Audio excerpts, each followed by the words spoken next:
Here we are with Olga Morozova, the first Soviet tennis player who reached a final in a slam, both in Roland Garros in '74 and in the same year in Wimbledon. Both times Olga lost to Chris Evert, who won her first Wimbledon title against you. Yeah. What do you remember of those? I can say to our public before that you were very close to beat Chris Evert in Forest Hills on grass a few months before. Yeah, I think it was true because that was first match, and I remember it very well because we played and Chris just came. I think it was a year earlier, I think. And then she came, everybody was talking about her, and I think she already beat few people from top 10. And I'm playing against you, winning first set. I remember it very well. And I said, okay, that she's good, but I mean, I'm just set up. Then it's immediately already I'm losing in the second set, and I lost second set, and then we're coming to the third. And it was tough, very tough. It was close, and again, I was up. And then it was tiebreak. And as you remember for sure, it was not the tiebreak which we're playing now. No, of course. No, it was a 5 points. Yeah, when you're 4-all, it's match point for both. Exactly. Yeah. But anyway, I lost 5-3. I remember it very well. And I think it was very, very important match for me to play against Chris, because it's like turning point. Yeah. You know, when you're losing in such kind of conditions, then if something stays with you that you know that you didn't do something. But I think that's why I think it's very important when you are playing big event, you have to be ready to beat, and you have to find the way to. I didn't find the way to beat Chris Evert. She did find the way how to beat me. Yeah. But anyway, but it's still good memory. Yeah, of course, it's a good memory also because you made something, an historical step for Soviet tennis. Yeah. And then, you won something like 42 tournaments. Yeah, it was, 42. I just checked. That's a lot. Yeah, that's good. That's good. Yeah. So, which is outstanding. I mean, you also won Queens, no? Yes. So, how come that you were playing good in grass? Because, to be honest, you didn't have grass in the Soviet Union to play. No, we didn't. But the thing is, it was really interesting because that time our federation was very keen on all of the players to play surf and volley. Yeah. Because I think I remember even like Margaret Court was surf and volley, and I did too, even on clay.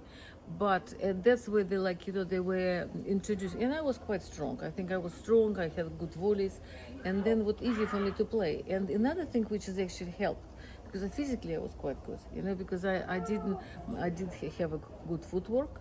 Yeah. Which is helping all the time. Of course. Yes, and especially on grass. Yes, and the good volleys usually that's the answer for the to win. I mean, tennis is different now, sure. As we know. It's more ground strokes on the baseline, but before it was more surf and volley. Yes, and you did quarter-finals at the Australian Open, finals at both Roland Garros and Wimbledon, quarters of finals at the US Open. Yeah. So pretty consistent record. It was, And yes. then you won doubles with Chris Evert. Because yes, you not only with Chris Evert, but with Chris Evert first. Yeah, we were very good friends, because usually, we were warming up each other. And I have to say that practicing with her, it actually was like playing a match, because she's very strict.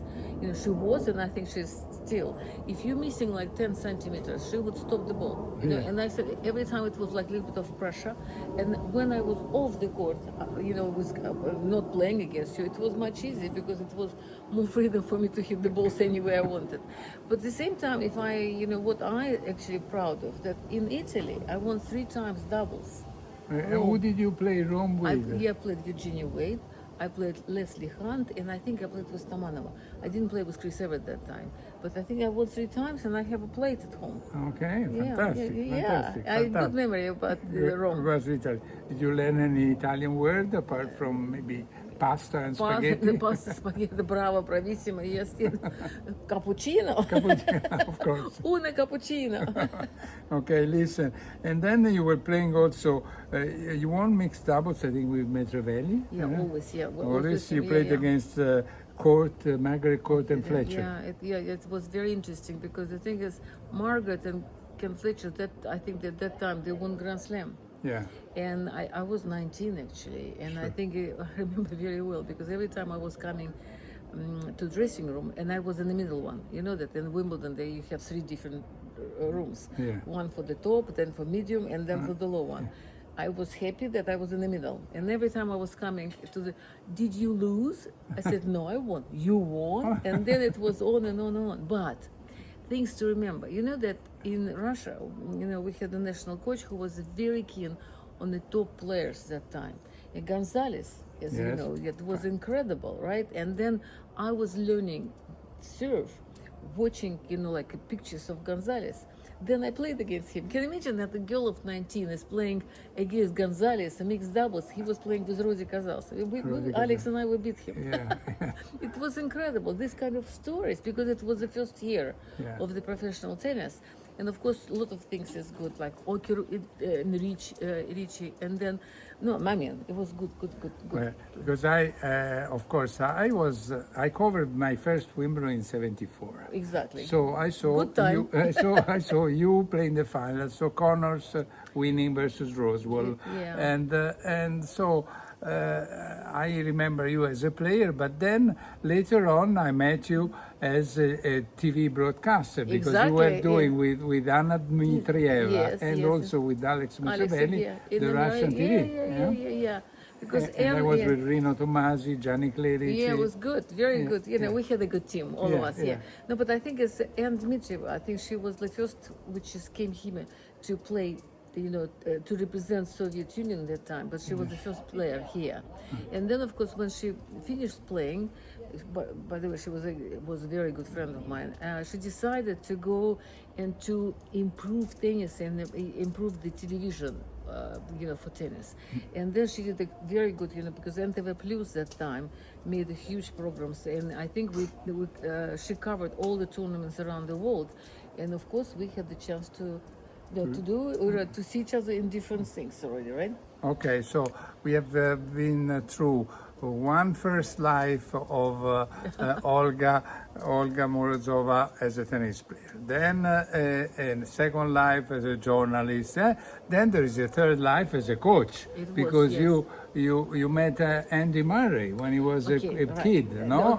Okay, let's put it this way. I didn't coach him, but I was helping other coaches, when he was around. Okay. Now, when I met Andy, that he was, Yeah. how to say, he's a lovely guy, because I like him, because he was smart. He was playing very smart. Yeah. You don't only hit the balls, you have to hit in the right places, as Yeah, we know, he must right? be clever. And he was very clever Yeah. since he was very Young, young boy. yeah. And then, of course, it was interesting for me. And then sometimes when kids are around, you need to give them little boost, little help, like little chocolate, for example, Sure. right? And I remember he was playing, he was looking at me because I have accent. He has accent because he's a Scottish guy, Yeah. and I'm Russian. Yeah. But anyway, we got together, and I was helping a little bit, but not much. But I think we're still friends, very good friends. Yeah, and then you started also to coach Dementieva, Yes, who is a great girl from what I remember, because I met her with her mother, and quite cultivated because she could read books. Also, Yes, she was the not French. She speaks French. She speaks French. I remember. I've been with her sometimes on the car, going to you, flashing mail back and forth. Yeah. So I had the chance to talk to her, and she's very, very nice. Yeah. I haven't seen her in the She has last now, years. I don't know she what has she's 3 doing. children now. I mean, Okay. we're in contact. She has 3 children. The youngest daughter is 1.5. The oldest daughter, which is, I think she's 11, she plays tennis. The boy is playing hockey because The father is a hockey player. husband is a hockey player. The boy is hockey, and another girl, I don't know, maybe will be playing tennis too. But Granny, I mean, I'm talking about Lena's mom. She feels that the last one is the best one. Okay, and then also Kuznetsova, Yes, and yeah. Kuznetsova, Svetlana, she's very nice. She speaks Spanish. of course, She was, yeah. And she's always very friendly, very open. I Yeah, think, but very talented too. Very talented. I mean, Yeah. she has a huge talent. Yeah. Svetlana was incredible. Was She won Roland Garros. And twice, then yeah. She. I don't remember if she has been number 1 in the world. She won the US Open too. Yeah. Yes, But, No, I then- don't remember too, but she was a top girl. Top 2, 3, 4, or something. She had the good matches, and I think I remember that. No, it was like both of these girls were very good, because when you work with the talented people. Yeah. You're learning from them too. It's not Yeah. only giving something, but you're learning from them. Yeah. Because it's great. Sveta, I mean, mom of Lena, I think she was determined mom, and she did everything right. The food, the Yeah. clothes, everything right. But Sveta's papa was, and he still is, coach of the cycling team. Okay. And Yeah. you know that he was very tough with her, Sure. and I think, and mom was a champion. Mom was Yeah. a 6-time champion cycling. And it's incredible. Family, professional, Yeah. and that's. I think Dementieva was probably the best player who never won a slam Yes, I because she think won so the too. Olympic Games. Yeah. And the year that there were 3 Russian who won gold, silver, and it was and bronze. Safina and Zvonareva, I think. Yeah. No, Lena, I think she actually. I sometimes when I'm looking at the people who won Wimbledon, French Open, I said, why not Lena? Because she was, like you said, a very good player. Yeah. Listen, let's talk about very quickly about Wimbledon that is just finished today. Yeah.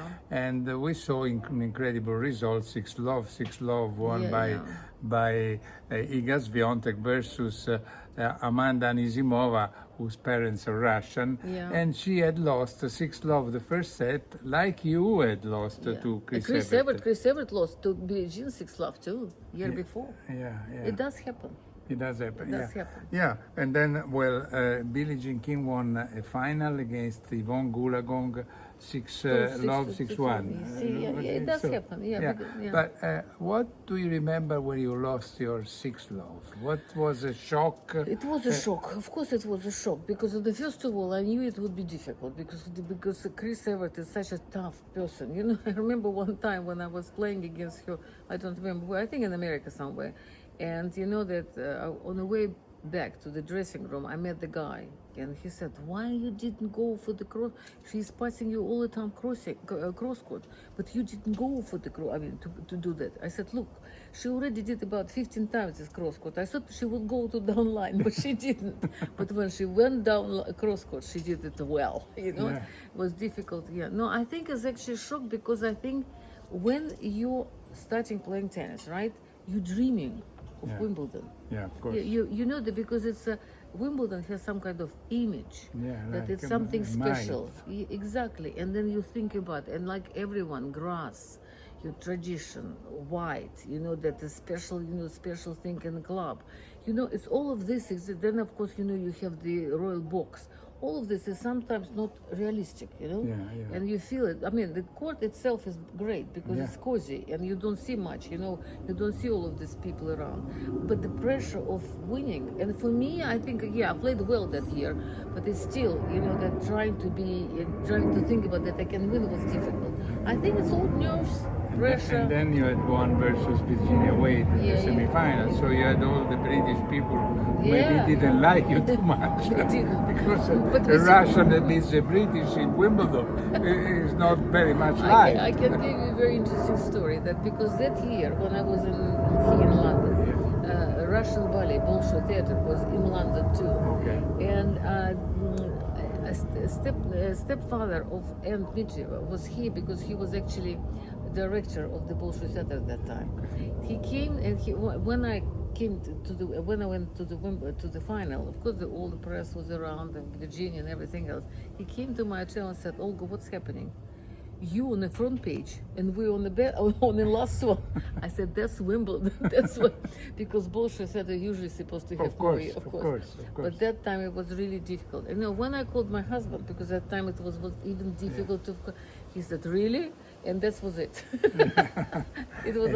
And then we must say, because I find out, because you must know that I am guest of the garage, of the garden of Olga Morozova, where I park my small scooter during Wimbledon. And I met her husband, and her husband, Victor Rubenov, was number 1 in Moscow in 1970 junior.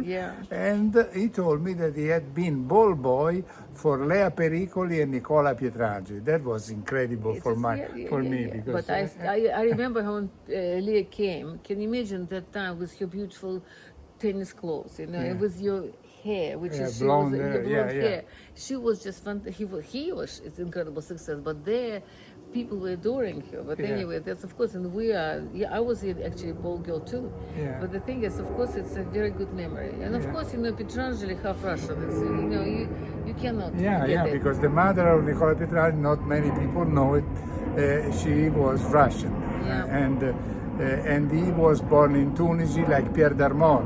It was a strange, so strange sort of cosmopolitan word. It's true. It's so true. Yeah. Anyway, so listen, thanks a lot to Olga for I have just tea offered by a Russian lady in England. I mean, what can I ask for more? Right, of course, if you're in Italy, you're having cappuccino or pizza, Yes, right? okay. I invited Olga, and I hope she will make it, either to Florence or Forte dei Marmi, and I will offer her maybe not just a cappuccino, but something else.